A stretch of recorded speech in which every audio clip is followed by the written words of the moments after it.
Hey, this is Liz from People I Think Are Cool, a bi-weekly podcast where I interview my favorite creatives from across the globe.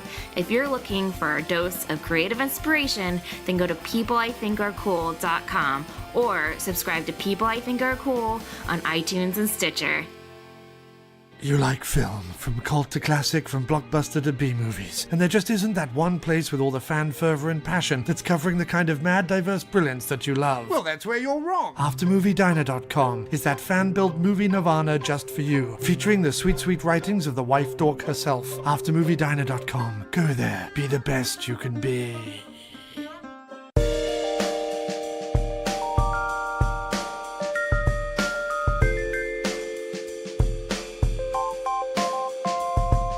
You are listening to the In the Mouth of Dorkness podcast, the official podcast of the Alamo Drafthouse Winchester. All right, and we are up in the projection booth at the Alamo Drafthouse Winchester. We have a special guest today, Stephen Tobolowsky. Thank you for joining us so much. My pleasure of being here in Winchester. Yes, I mean, it's a real treat for us. We're huge fans. From every character, Ned Ryerson to the butt crack plumber, we are fans. Yeah, the butt crack plumber was one of my favorite roles. It was, as I recall, the butt crack plumber came along because I had just had a health issue. I believe that was maybe the open heart surgery. I think it was around and then. And, it's very difficult after you have been out because of an injury or some sort of thing to start working again. And I needed money because I hadn't been able to work for many, many months, and the cupboard was bare. And Rob Hedden, lovely Rob Hedden, writer, director, wrote in that role specifically for me to play. I was offended at first that he called it butt crack plumber. I mean, he could have called it just plumber. But I told him my whole deal about how you judge a part as an actor by the name. You remember this thing that I talk about names quite often. And for those of you who don't know, the way it works is really good parts have a first and last name, like Captain Jack Sparrow, Richard Kimball, The Fugitive. If you have a lesser part, you will get one name and your job description. If you get a first name and a job description, you're usually in a comedy, like Sheriff Charlie, Inspector Bill. That means you're in a comedy. If you're in a drama, you will get the job description and a last name. Detective McLaren, Professor Johnson, something like that. Lesser roles than that, you just get the job description. You get security man, which I've played. Homeless man, and the worst is when they give you a number. So I played Homeless Man 2. Actually, I was telling this morning, Rick, earlier, that when you're Homeless Man, who would you expect would have the best part? Homeless Man 1, Homeless Man 2, or Homeless Man 3? What do you think? Homeless Man 1, right? Lisa? I would also say Homeless Man 1. And you would be so wrong. Homeless Man 1 is your standard homeless guy. Homeless Man 2 is the one that's quirky. He's the one that's offbeat. And Homeless Man 3 is actually a woman. Oh, so you get that female voice, but they're Homeless Man 3. They didn't call it Homeless Woman 1. Homeless Man 3 was a woman who actually, in film lore, the Homeless Man 3, the woman of that film, of the TV show I did, was in Groundhog Day, and she played the woman who got a flat tire. That Bill Murray fixed her flat tire. She was so tired of playing Homeless Man 3, she left Los Angeles and went to Chicago and got the role of Woman with a Flat Tire 2. Woman with a Flat Tire 2. That's fantastic. But then you get worse parts than that, getting back onto the naming of characters, and these are, I think we settled on one of the worst is if you get a kind of description of a human being in a geographical location. Old man on a train. my friend Ben Solenberger, who is from Winchester, just got the role of White Guy 3. So that's probably a pretty bad role. Well, I think the term white guy attached to anything nowadays is not very flattering. Well, I think if it was White Person 3, Yeah. you could assume that it was maybe a drama, a college drama or something, but White Guy 3, you figure it's going to have a little tartness to it. Yeah. Well, I don't know if you're aware, but Butt Crack Plumber is now just The Plumber on IMDb. Actually, when I told this whole thing to Rob, he put a name on my plumber shirt, and he put Dave on my plumber shirt. And in the movie, Kathy Bates answers the door, and she goes, finally, she threw in the line, "Oh, well, Dave, do you want to come inside?" And she threw that line in, and I threw in the line, "Well, actually, my name's not Dave. I just am wearing his shirt." Because of the understanding of the entire names thing, I directed five Christmas pageants for little kids, and I never gave anybody a number. I gave everyone a name, and I would have to come up with there's 17 penguins or pigeons and whatever. Did you name each penguin? And I named each one, and everybody had a name. Okay, Yeah. let's just see. What are some of the penguin names? Okay, well, now it's been a couple of years. Well, there was, of course, the king penguin.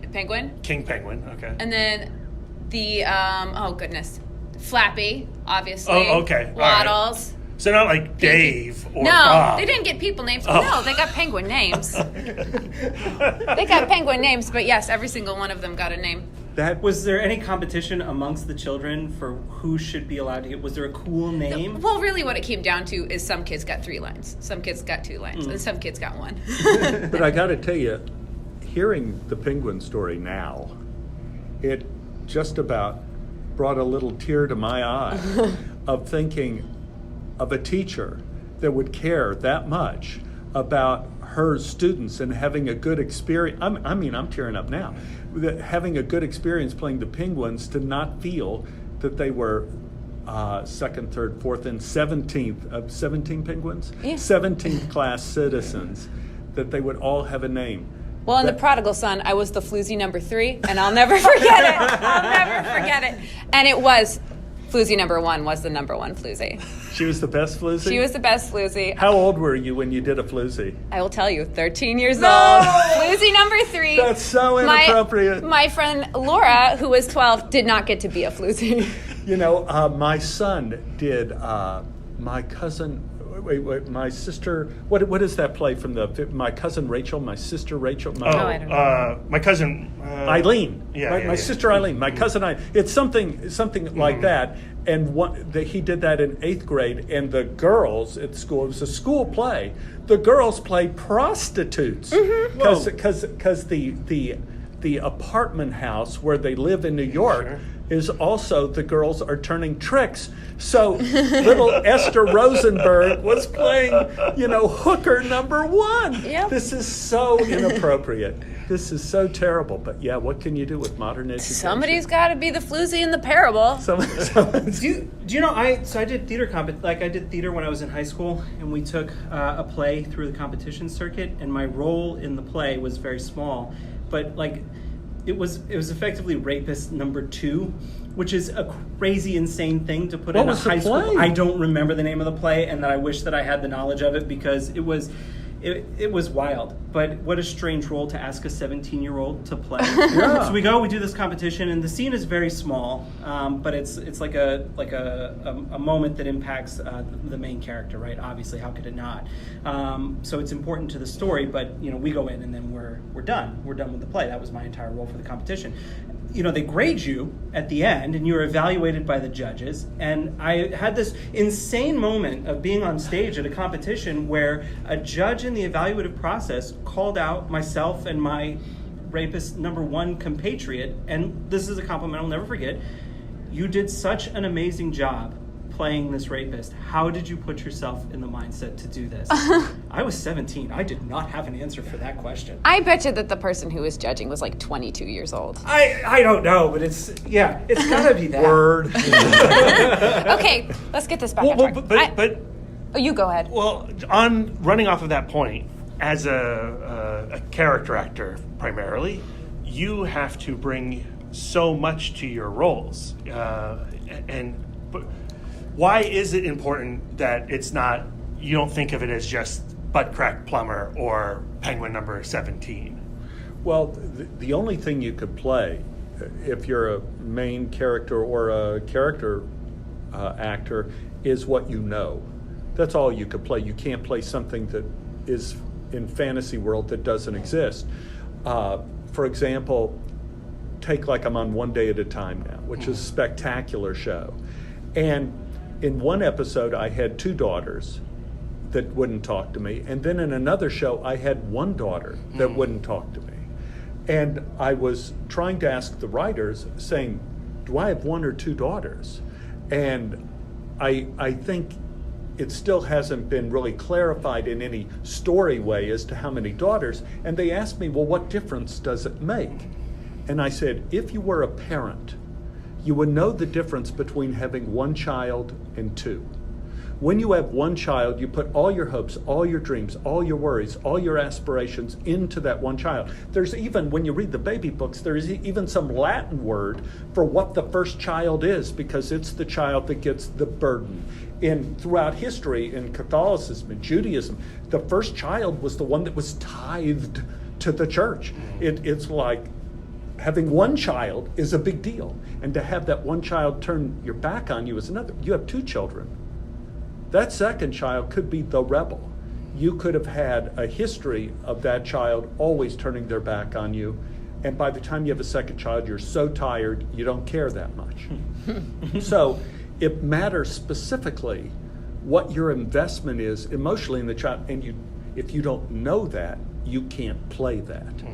I remember I had an acting teacher, brilliant man, Ed K. Martin, and I was sassy to him. I was in graduate school.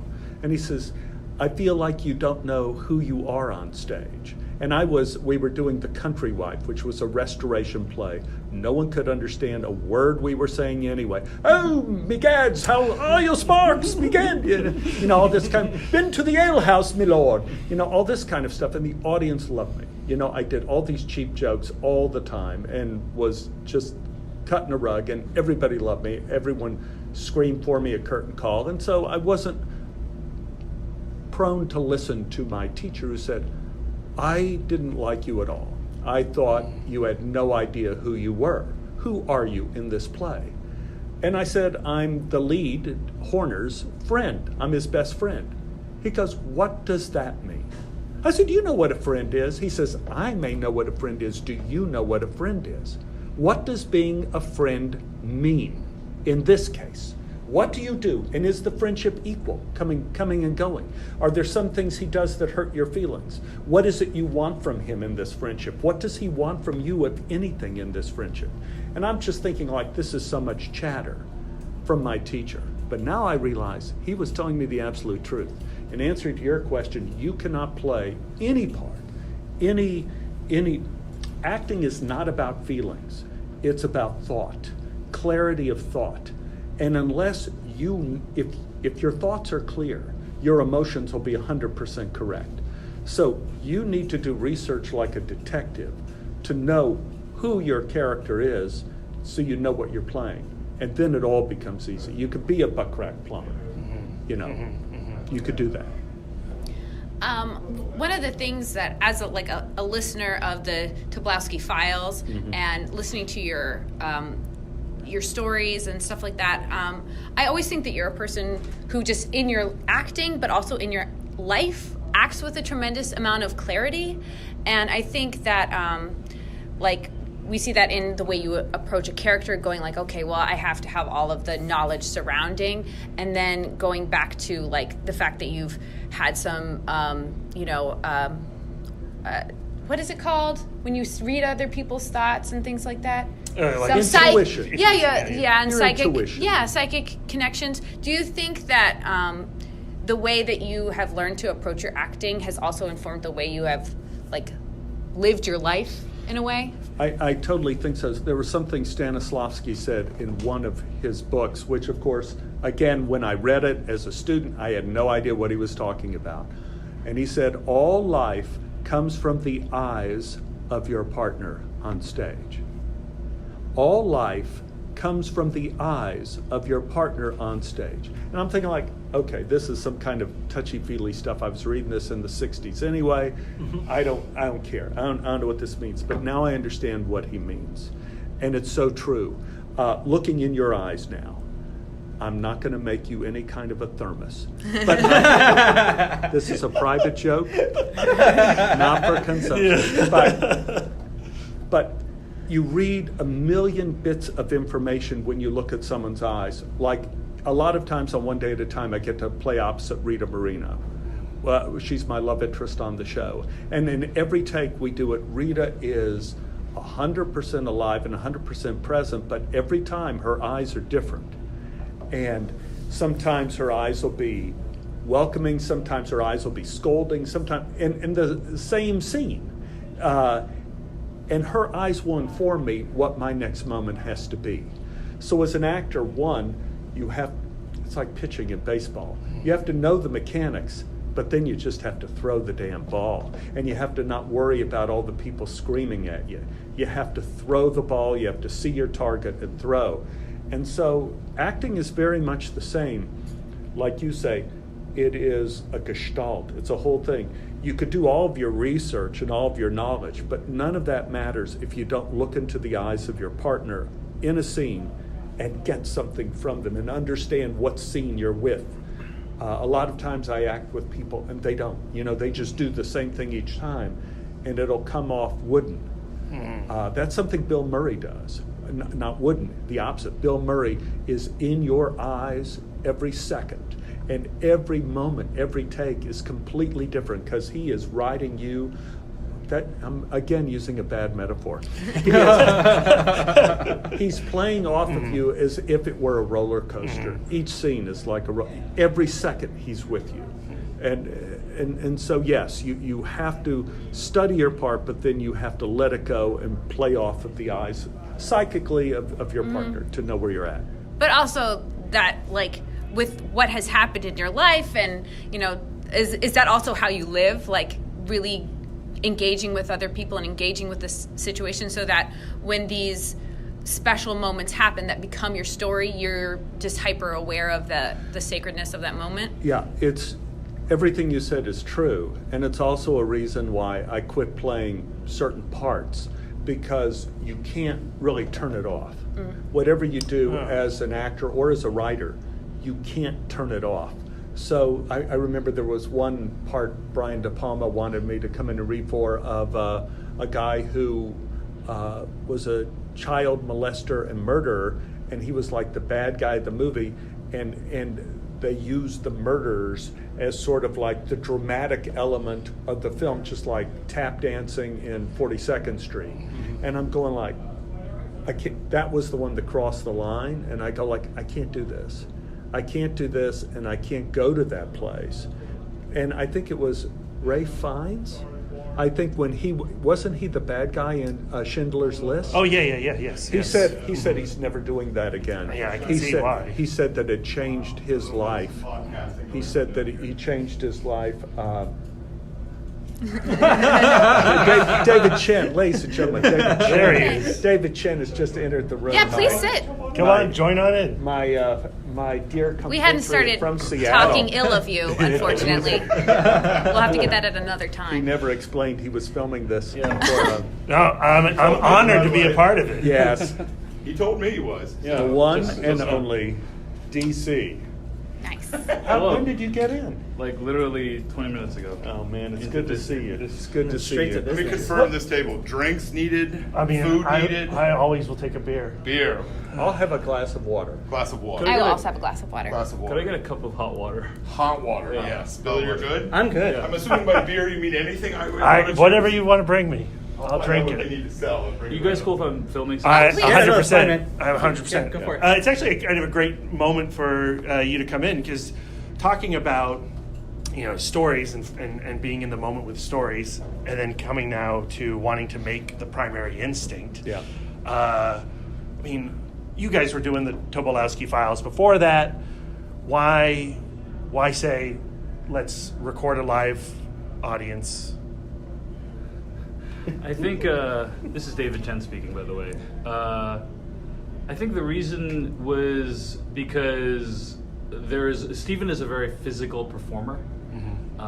Anyone who's seen him naked on Californication can attest to this. And so there's just a lot that's lost when it's just a audio performance, And so I wanted a way for people to experience the full Stephen, as I call it, in bed. Well, we're all massive Film cast listeners. Awesome. And I was listening to your Mandy review earlier, and you were talking about how some films they can only be visual. And you were a little self-deprecating about the fact that, I made a movie that could have been a podcast. Yeah. And I was thinking, really, no, because of just what you said, the primary instinct had to be a visual thing as well. I was being a little self-deprecating. Yeah. You don't know about this. Oh, I was self-deprecating us. That's good. Your will. That's good. But yeah, I think there's something to it, and also people are more willing. In my opinion, there's a different set of people willing to watch something than willing to listen to something. Mm-hmm. Also, I think there's a different buy-in. There's a different agreement between the performer and audience when you're listening to something. Like I always talk to people who are listening to the podcast now while they're driving, which sounds completely unsafe to me. So anyway, but they're obviously busy doing something, and it's not a solitary event. They're listening to the podcast while they're navigating the 405. When you go into a theater, it is sensory deprivation. They lowered the lights in the audience to take away that. They raise lights on stage to say, this is where you're going to watch, and this is what you're going to listen to. And David even makes announcements to put away your cell phones, which they often don't do. They've mastered that here. But it is saying, this is what we're watching. Again, going back to Stanislavski, the same book where he said all life comes from the eyes of the person you're playing with on stage. He said the act of theater, the artistic moment of theater, is in a fire that exists between actor and audience. Now that is also kind of woo-wooism too, but that doesn't happen with a podcast. With a podcast, people are listening, and usually at work or someplace where they're trying to escape something, driving, where they're trying to make the trip last, and thank God for that. I mean, I just got something from England, an email, I'll send it to you, of somebody who just discovered the Tobolowsky Files podcast, and they were doing their trip around England, Scotland and all over, and they started at episode 1, and they got to like episode 14 or so, going around the trip. They said, oh my God, we love this. So yeah, but they loved it in a car, traveling, stopping at Stonehenge or whatever, and doing something else in between, rather than saying, this is a concentrated image we want to give you, and it's on stage under the lights, and it's me and you, and whatever happens, happens. There's no David Chen there rescuing us sometimes if we need editing. Yes, editing is very important. But to finally make that decision of pulling the trigger on making the film, that the amount of prep you had to do for that presentation had to have been unreal. Did you take that on the road at all before you filmed the event? We did do a small Boston show as kind of a trial run. Yeah. We did it the exact same story pretty much in a coffee house in Seattle as well, where I was just sitting at a table with people instead of performing and just saying the story. And I spent probably a year walking around my neighborhood, working on this story kind of in my head. And then David announced that he wanted to do this, we had about 5 months, 6 months? Wow, okay. Something like that, and that's all his prep, and I'm like working on this as maybe a live story. David had the idea. Yeah, but I think it's very difficult to perform a 70-minute show from memory and make it feel like it's not from memory, you know? And it wasn't a 70-minute show. Oh yeah, it was longer than that. How long was that show? It was actually like an hour and 45. Oh wow. 45 minutes, yeah. There's a whole other story. There's a whole other story that we filmed. And originally it was just going to be like, we're presenting these two stories like back to back, and it was going to replicate the experience of seeing Steven live. But when we got into the edit and I showed people the movie, there was one director, let's just say, very talented director who I'm not going to like name drop, but he's been on the podcast before. Oh yeah, okay. And I remember the notes he gave me on the movie. He said, "Hey, so I watched the movie with The Primary Instinct with my wife last night, and the first 70 minutes of it was incredible. Like, we laughed, we cried, we held each other, me and my wife held each other. It was very, very moving. And then the second part of it took a complete thought and made it incomplete. You know, it was very un-Tobo-like, with what this person said. And then I'm glad you didn't tell me that. Until this very moment.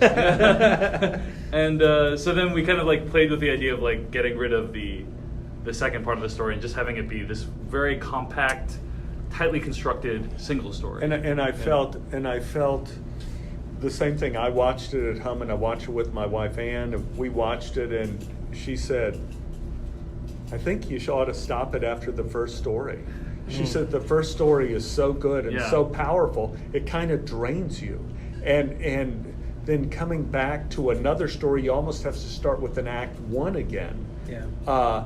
And you have to rev up again, and it's hard to get through that first story because you're laughing and crying and all this stuff.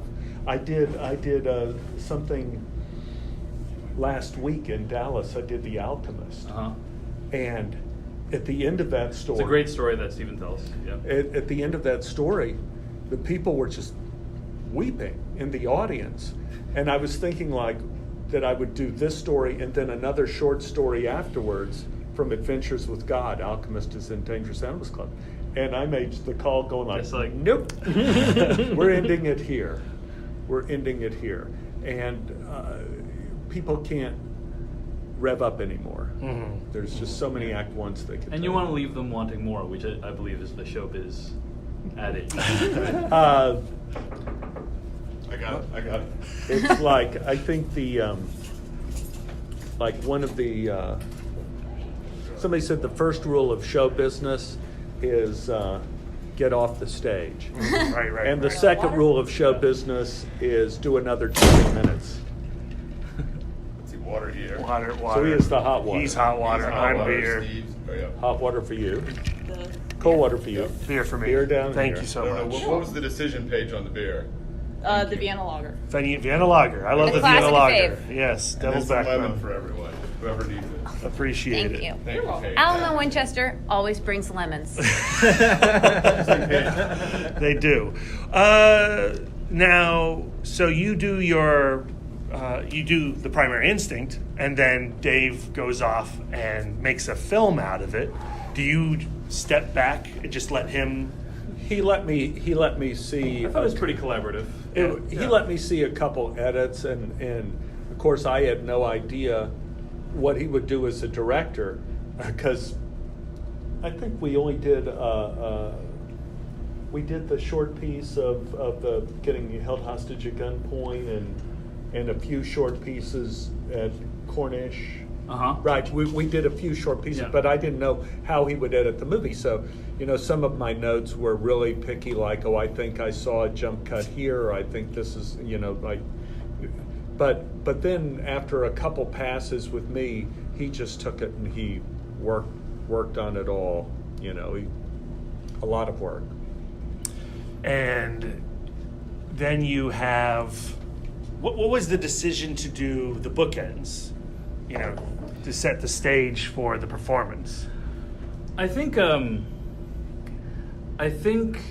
there was this idea, like, I had this notion that, like, this may be the only time I ever get to make a film with Steven, and if there's one thing that's going to represent Steven and, like, how I perceive him and my relationship with him and his abilities and his talents to weave a story, I wanted to, like, just get it all in there, and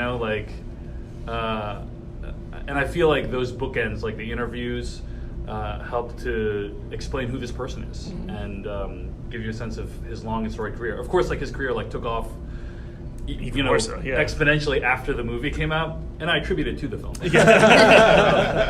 But it was kind of my way of being like, this is like my love letter to Steven's career and persona, as it were. Yeah, I thought it worked great. Also, I had no idea what I was walking into, because they didn't say we're going to interview you for 4 hours. Really? They said we just want to do a little Q&A that we could use as kind of interstitial material in between acts or whatever it is. So, David had like a billion questions, kept asking questions, and it kept going and going and going till I was like, okay, I'll talk. It was me. I did it. And, but some interesting things came out that, I couldn't plan on any of the questions. So in a way, David was right. He caught kind of the expository thing. You have the primary instinct is me working on a story, which is written and rehearsed. And then you have all these questions, which is not, totally like, whoa, okay, here we go. So then they get to see me, I guess, as I really am, and then the rehearsed piece, and then me as I really am. And you obviously have a gift, but also maybe a need to tell stories. They are holy to you. And I think I was, when we started this podcast, how many years ago, I was really resistant to exposing myself as, the reality. I just wanted to talk movies. Let's just talk movies. But over time, it's become a much more personal experience. But it was very painful. Have you always been, willing or wanting to give of yourself? No. It was painful to make it more personal than just movies. Is that what you're saying? Yeah, it was. What about it was painful? Because I didn't sign up to say how my job is destroying my soul. And you can't mention Barnes & Noble on this podcast because it was ruining me. Yeah. How long have you been podcasting? 2.5 years ago. Gotcha. Yeah. Okay. So, as you may know, I've been podcasting for like time. 10 years, right? And I think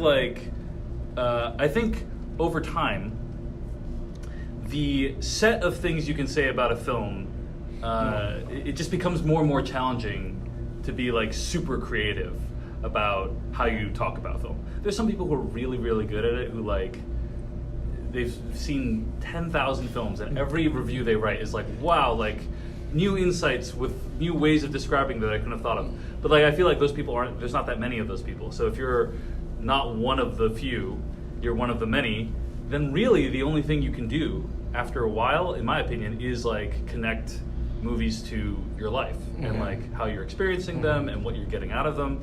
And so for me, like on a long enough timeline, like most movie podcasts become personal. And also, Brad is one of those people who has like an encyclopedic knowledge of movies. Yeah. And the other people on the podcast, there are actually 2 more of us. Like, our only way to speak about movies, especially me, because I was raised very conservative. So I wasn't allowed to watch a ton of movies until I got older. So the only way I speak about movies, or I speak about storytelling, or I speak about books, is I always relate them back to myself. Well, this is, how so like the way, like, I talk about movies, or Darren talks about movies, or Billy, or Brian, we talk about them as how they relate to ourselves. And so what you're saying is you beat me down. Yeah, we did. We really did. I remember I went to Sundance once, and it was like the 5th day or something, and a fellow critic came up to me, and I was like, how's it going? And he's like, oh, I'm starting to like run out of like the movie language to talk about the movies. Yeah. And I'm not saying like that happens to everyone, but it's like, you want to use like adjectives to talk about the movie. Yeah. So there's like there's only so many adjectives. How many times can I write grotesque in a review? right. And after a while, you start running out of the words. It starts becoming less, unique. So relating it to your life, I think, is a great way to keep it fresh. But what were you going to say, Stephen? I interrupted you. No. I had a totally different take on this, and that is, I noticed something. We have 2 kids. My wife Ann and I. We have 2 kids. And I noticed something really interesting, and that is she really began treating herself differently when she was pregnant. Her whole life has been devoted to taking care of other things, usually me. But when she was pregnant, she took care of herself because she wasn't. She was taking care of the child. And I think, in terms of the story, I think the permission I had is that I had certain stories that I had to take care of, that it was my responsibility to take care of. Ordinarily, I wouldn't have dealt with it, but the seminal moment for me was getting my neck broken in Iceland. And thinking like, well, what stories, my God, I could be dead. What story do I want my 2 kids to know about me? And that gave me permission for them to share things about my life so they would know about my first love, about all these things. David, I don't know if you know this story. I don't know if I told you this story. I was just doing a book event, I guess in May, at Powell's bookstore in Portland. And I'm doing, I think I'm doing the story that I'm doing here at the book event on Sunday at 5 o'clock at Alamo. Right. Yeah, here at Alamo. And as I'm doing the story, I'm looking out into the audience, and there's someone I know. Now, David knows from the podcast that I talk about a girl I fell in love with in 2nd grade, Claire Richards. Claire Richards, because she played the piano in her bluebird outfit with the hole in the back of her bluebird hat for her ponytail to go, and she was so good. And she'd play and that ponytail would fly, and I had the 2nd grade version of Heartthrob, and it's true. When you're 8 years old, it's true love. I mean, it's not love that you experience as an adult in a way, but it's real and it's true. And I'm looking in the audience and I see Claire Richards. Holy shit. But not Claire Richards as she would be now, a 67-year-old woman. I see Claire Richards as I knew her, as I would have known her in high school. And I'm looking, and I keep doing the story, and my eyes keep coming back to her, and I'm totally freaking out because it's her. It's her. And I'm feeling like I'm in the Twilight Zone. It ends, and she gets in line to get a book, and I'm doing the book signing, and I stand up and I say to her, I'm so sorry that I kept staring at you, but you look like someone I fell in love with. And she says, I am. She says, I'm Claire's daughter. Oh my God. She lived in Utah. Oh my God. She flew into Portland to visit friends, and on the TV saw that I'm going to be reading at Powell's Books, and she wanted to come and talk to me at Powell's Books to thank me for the stories about her mother. Wow. Saying that how much she learned about her mother from the stories that we did together, David, in the podcast. And I'm thinking like, so in a way, doing those stories for my kid gave me permission to do that story, and I actually did the story for Claire's daughter too, without knowing it. And I was protected by having permission for doing it for someone else. That's unbelievable. That's what amazing. comes from, see, like, I am developing this whole, like, Tobo life philosophy. Like, that's the kind of stuff that comes from living your life with clarity and going, like, I need to put this story out. The universe needs this story. And then the universe takes that story and gives it to whoever needs it. You know what I mean? Yeah, this is why David Chen is who David Chen is. that involves so many things that we won't necessarily go to all of them right now, like the movie Clown, which I don't think you've really gotten all the adjectives for Clown. I think right. that's Clown is a Drafthouse release. If It I'm is. mistaken. It is a draft house. Wow. This organization is responsible for. Basically, they have some copies here. if you have Clown Forever, I'm No! That's the new one. What, how did they repackage? They just recently repackaged all the clown stuff. Yeah, I don't know. Yeah. So, came but as- yes, I'm But interested. David, what I always tell my classes, like the comedy classes or improv classes I do, is the one thing you have to do in life is you have to do it. 95% of the people don't do it. They talk about doing it, they dream of doing it, they'll talk endlessly about their passion of doing it, but they won't lift their finger to do it. This guy does it, and he does it all the time and with so many different disciplines. I mean, he does it with podcasting, with his life, with photography, with directing, with the cello. He does it. Recording the cello, he does it. And that's it changes you by doing it.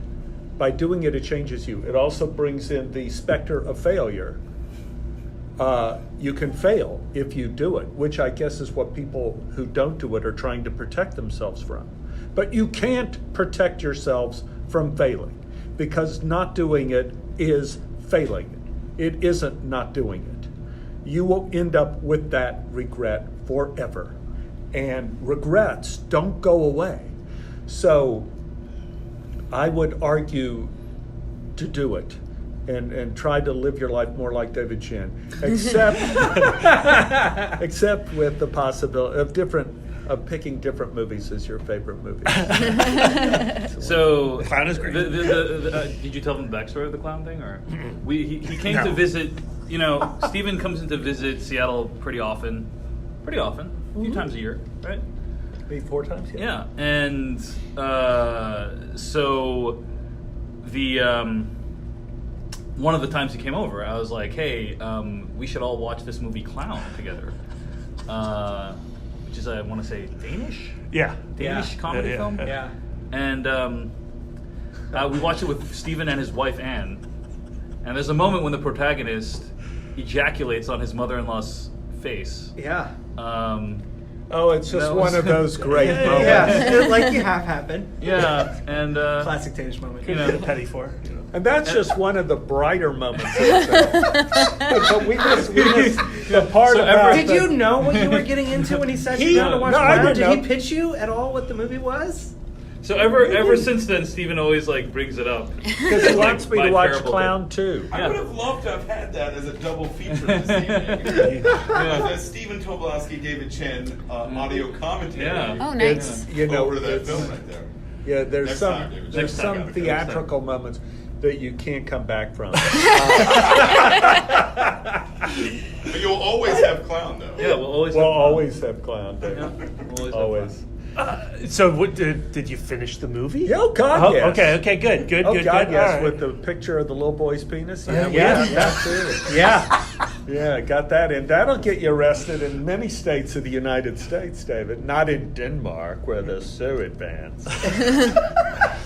Well, you take risks when you share your love of movies. Yes, that's correct. I've read Thank you. two. Thank you. I've read 2 statistics on Denmark recently. One is that it is the best living environment. Like Denmark is the best place to live in the world. With the happiest people. Happiest people. Yeah. And the other is the highest rate of suicide and depression.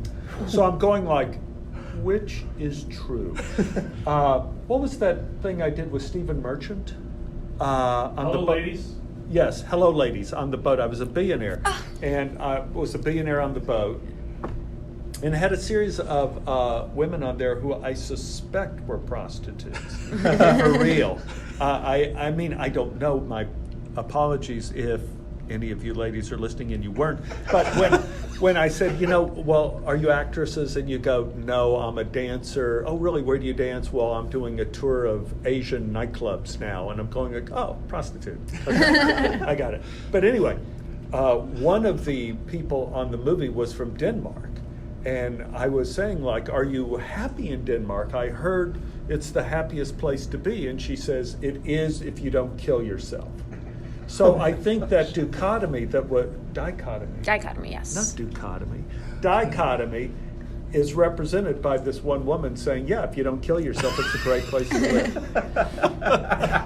But I called this one woman a prostitute as next because her voice was kind of like this, and she was a dancer from various nightclubs in Asia, where occasionally she would dance with very rich Asian gentlemen. And she was very angry with me. She was kind of brusque and standoffish, like sometimes a prostitute will be, until she saw this. And what I'm showing is the scar on my arm where I had my artery taken out of my arm to put in my heart. And she thought, since it's a vertical scar on my wrist, that it meant that I tried to kill myself. And the change in this woman, she looked at me and she goes, sweetheart. And she put her finger on the scar and she's running down the scar and she says, what happened? Were you having a bad day? Were you having a bad day, dear? And I go, no, I had surgery, so it actually was a very good day. It saved my life. And she says, whatever, bless you. Bless you. And it's like she totally turned on me. And then she was like the dearest, most sweetest, most, maternal sort of person instead of having that harsh exterior. Again, my apologies if you weren't prostitutes. It seemed like the thing that they would do for that show. So we're hitting the 45 mark.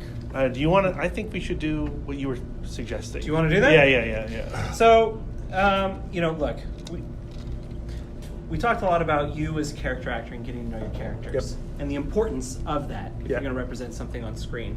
But a lot of what you're doing is you're bringing yourself to your stories, and you talk about clarity of living. Always. So we thought we might take a page out of James Lipton's Inside the Actor's Studio. Oh no! And have a bit of fun with some rapid fire questions. Okay. To kind of get to know Stephen Tobolowsky. So, what do you do? It's so hard for me to watch James Lipton because of his dyed hair. But how does it go? How does the speed thing go? Well, so what I'm thinking is I'll ask you just some basic questions about who Stephen Tobolowsky is as a character, and whatever comes to the top of your head. You don't have to be in-depth answers. Okay. Just be whatever comes off. It'll be whatever is today. Okay. So, speed round. So, yeah. Okay. All right, so, and you guys chime in with questions, too, if you want. It doesn't all have to be on me. All right. It's gonna be all on Brad's him. looking at me skeptically. All right, so let's start easy. Tea or coffee? Tea. Okay. Pie or cake? Pie. Okay. Dogs or cats? Neither now. I just lost my cat. You motherfucker. No, Why'd you do that, My Billy? cat just died. I'm sorry to hear that. Oh no, I'm a basket case. We could talk about that forever. But I've lost the greatest dog, the pooch. The greatest cat, Belle. Next question. Yikes. All right, well, let's follow that up. Let's see. If there was a zombie outbreak today, Yeah. right now, Yep. where would you go first, and how would you make that decision? Alamo Drafthouse, plenty of beer, and I could lock these doors and watch a movie. Now, the flip side of that is the only thing playing at the zombie apocalypse.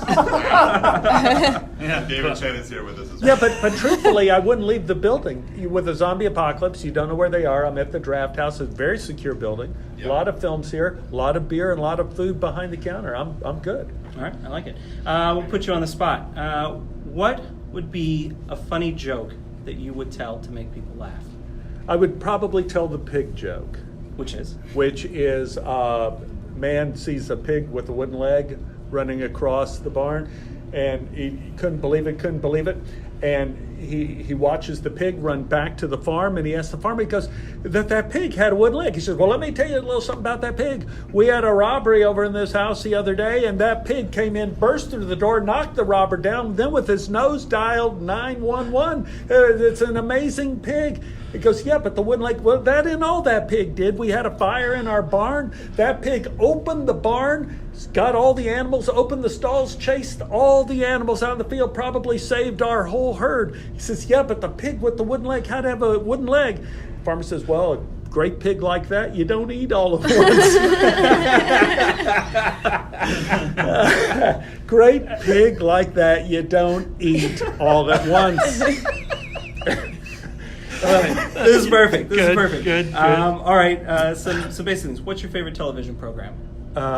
Right now has to be House Hunters International, Okay. or watching Beachfront Bargain Hunt, toggling with the Weather Channel to see who's going to be destroyed next.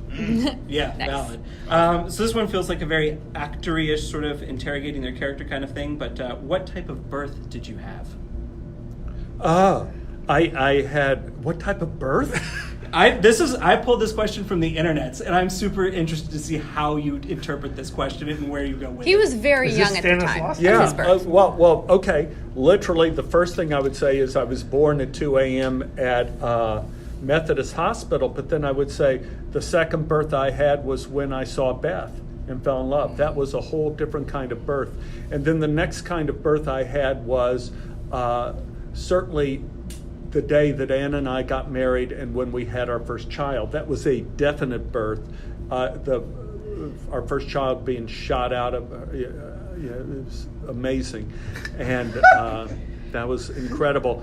But then, probably when I broke my neck, that was another birth too. You notice how many terrible things have been birthed. That makes sense. No. Let's see. What is your favorite food or drink when you're sick?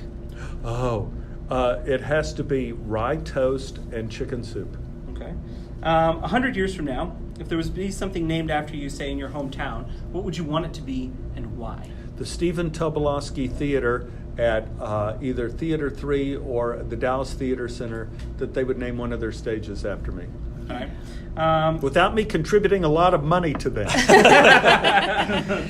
What is your strongest olfactory memory from your childhood?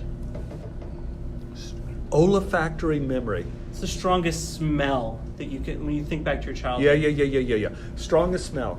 No question about it. My mother making cinnamon rolls on Wednesday morning. The Manor Man used to come. We used to have delivery people. He would bring cinnamon rolls, and she would cook up cinnamon rolls Wednesday morning, and we would all split them up. So the smell of that cinnamon and the melting icing will always be with me. All right, so let's explore some emotions real quick. On just any given day, what makes you annoyed? Oh, God. Don't say podcasts. Podcast interviews. Traffic, the internet, and news. What makes you happy? My wife, my children, the flowers in my yard, my bees, my cats. What makes you anxious? News. What makes you sad? My cat. Yes. What makes you grateful? Everything I see. What makes you laugh? Questions on podcasts. Oh, God. Random memories make me laugh. Yeah. Often when I experience things in the present, I won't laugh at them, but when I think back, I'll go like, it'll really tickle me. As a person, so overall, what are the types of things that make you angry? I hate bullies. I hate meanness. I hate injustice. And there are all kinds of injustice everywhere. I'll tell you one thing where injustice lives and breathes is in academia. You know, my own personal experience that I mentioned in the podcast with Joan Potter and in SMU and how horrible and unfair that was. But I experience it with my kids, and I experience it with other people talking about the unfairness that they encountered at the hands of people in academia. What makes you feel regret? Some of the terrible mistakes I made in my life, either destroying love, doing obviously bad things to be a bad boy. David, I have a new podcast, which is, I think, going to be one of the best ones we've ever done, about the tendency to create mayhem in your life. Yeah. And I think it's a genetic imperative to occasionally create mayhem, and I often look back at those moments with regret. What makes you feel proud? My stories that I did with David, the podcast. I feel very proud of the podcast. I feel very proud of the 2 books. Certainly Groundhog Day is proud. One Day at a Time, proud of that. Very much. The Primary Instinct. Oh, well, I count that as the stories. Oh, okay. But Primary Instinct, the stuff I did with David. He wants a double dip on my question. Yes, the podcast I did with David and the Primary Instinct I did with David. What is your biggest fear? My biggest fear. Oh, God. My biggest fear, boy, it's not death anymore, and it's not being injured anymore, and it's not being unemployed anymore, and it's probably, God, something happening to Anne or something horrible happening to my kids. That would have to be it. What is your biggest hope? Biggest hope. I see you're doing biggest hope, biggest fear thing that was from mine. I saw that, watched it, I cried at the end, and then I heard you say that, and I thought, geez, those would be 2 great questions for a podcast. My biggest hope is that I would have the energy to keep doing what I do and not start blowing stuff off. You know, of like just saying like, of not researching the roles, of not thinking about the parts, of not writing the stories, of not doing it anymore. That would be my biggest fear, that I would not do it anymore. And then we do a lot of interviews with people. I'd like to ask that question. Is that okay with you guys? Yeah. So we do a lot of interviews with people, especially independent filmmakers. And, you know, one of the things that I think is the common denominator for all of those folks is that it's really hard to get your personal projects off the ground. It's really hard to make a movie. And it can at times make you feel quite lowly and like things are not working. So in your personal life, and David, I'd love to hear your answer for this as well. In your personal life, when you're having a crap day and things are not working for you, what is one moment that you look back to in your career that you sort of use as a buoy that says, this is what makes it all worth it to me? It's interesting. 2 things. One, I think of when I was written off of the show on the Mindy project, and how brutal that was and how badly that hurt for 2 weeks. And then I was okay. And I think one of the things about feeling lowly and feeling non-creative and that you're not appreciated and that you're cast aside is that you feel like it's forever, and it's not. It's 2 weeks, and then you get bored with it and you move on and you start doing more things. So knowing that there is a time limit to your misery is really important when I feel low. And another thing I found that helps me when I feel low is that what helps is if I immediately work on something else. If I feel lowly, like I can't write anymore, is to get into an acting project or do a research project, is to start working again, and you could dig your way out of your own grave. I love it. The summer movie wager. I would say, for me, one of the things that keeps me going is, I recently appeared on one of my favorite podcasts called Film Spotting, and I shared some lessons I learned from podcasting. And one of the lessons is that something that you do may have much different meaning for yourself than other people. And people make podcasts, as you are doing. They make films. For Steven, making a film is his job. You often don't even watch the movies that you make, right, Steven? That is correct. Yeah. I don't watch the movies and I don't watch the TV shows. Yeah, it's just like showing up for a job. But some jobs have more meaning for other people than other jobs. And podcasts for some reason have a lot of meaning for people. They listen to podcasts when they're going through really challenging times in their life. They listen to podcasts to keep company. They listen to podcasts when they fall asleep, and we get emails every now and then saying "Hey, I almost died," and while I was in the hospital bed recovering, listening to the podcast helped get me through it. And that's not what I set out to do. It was this is going to be the podcast to listen to while you're convalescing. That's not what the goal was. The goal is just to create something engaging and interesting. And then for other people, it has more meaning. And so remembering that sometimes helps me to keep going. Yeah. That makes me think of a story, something that I experienced. So I wrote a piece for Film School Rejects about The Fountain, the Darren Aronofsky movie. And I used it to kind of talk about life and death and the experience of that and how there's sort of a circle to life. And when I wrote about it, the first thing that I thought of that I was doing was just kind of speaking to this movie that maybe a lot of people find a bit impenetrable and sort of breaking that down in a way that makes them connect maybe to some of the things that Aronofsky was talking about in that. I thought it was cool and it was great, and it was it's nice to have your name out there, and that's kind of fun, and it's an interesting topic to discuss. I got a comment on that particular piece where a man, I may cry while I say this because it was very emotionally upsetting, but so a man talked about the experience of losing his wife to brain cancer right around the time that movie came out, and in dealing with the emotional repercussions of her death in his life, came to that movie and loved it. And what he said was, I had a lot of thoughts and emotions, obviously, in that time that I was going through, and I really couldn't put words to them. And when I read what you wrote there, it helped crystallize a lot of my thinking on that.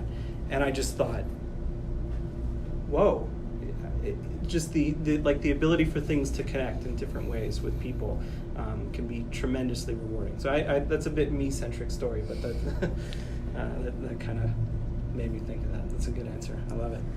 Well, gentlemen, thank you so much for taking the time out of your day to chat with us. We certainly appreciate it. We admire you both tremendously. And we're really excited to watch The Primary Instinct here at the Alamo Drafthouse in Winchester. Have you seen it yet? Yes. Yes. We actually rewatched it this morning. Oh, terrific. Yes. Also cried doing that, so thank you. Oh, yeah? You've never seen it before? You've never I'm a seen it? first timer tonight. Whoa. Nice. You're going to love it. I don't want to watch it at home. I'd rather watch it in an Oh, it's audience great. full You'll of love it. people. You'll love it. You'll love it. You'll love it. Yeah. To make that experience an amazing experience. So thank you. Where can we point people to online? You can find me, David Chen, at davechen.net. And I have a newsletter now, davechen.net/letters, where you can subscribe. Nice. Ooh, I need to subscribe to that. I don't think I've subscribed to that. I'm at, you could do StephenTobolowsky.com, and it'll be one-stop shopping if you want to know where I'm going to be appearing or shows I'm on or podcasts that are coming out. And you have to spell my name correctly, which is STEPHENTO, B as in boy, OLOWSKY, the Russian spelling, .com. And you could go there and you'll find all sorts of stuff. Also, I'm on Twitter, right? Yeah. At Tobolowsky. I've been tweeting with someone. And Facebook too, Stephen Tobolowsky, yeah. Well, thank you, sirs. We really appreciate it. And until next time. Yay. Yeah.